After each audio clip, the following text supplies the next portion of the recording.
Okay, on Ukraine, President Biden met with Putin in person in June in Geneva, and afterwards he came out and he said that the two of them arrived at a conclusion. He said, it's clearly not in anybody's interest, your countries or mine, for us to be in a situation where we're in a new Cold War, and I truly believe he thinks that he understands that.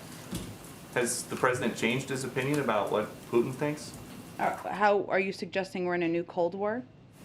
I'm just asking, it seems like the president thought in June that things were going to be good.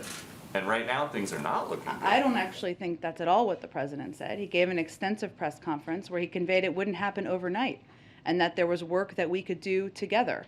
And that is something that's how you approach a diplomatic relationship. You are vocal, there are consequences when you disagree and when you have strong concerns, and you've seen us implement those. You still look for places and areas where you can work together. That remains how we're working with Russia. Okay, there's a BuzzFeed report now suggesting that the Ukrainian government is upset the U.S. pulled citizens out of Ukraine before many other countries did. And this report says that a source close to the Ukrainian president thinks those Americans are safer in Kyiv than in Los Angeles. What do you make of that?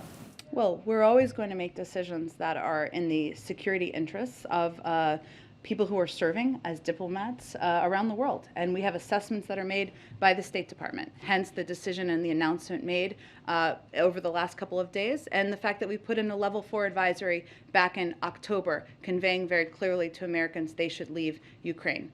Look, I will let others assess, but there are 100,000 troops, Russian troops, on the border of Ukraine, and no clarity that the leader of Russia doesn't intend to invade. That sounds pretty dangerous to me. I would also say that the Ukrainian leaders have welcomed the security assistance, and they've even met us at the airport that we have been providing over the course of the last several days. So that seems to be contradicting that assessment. Okay, and then last one. The Secretary of State a few days ago tweeted, hashtag stand with Ukraine.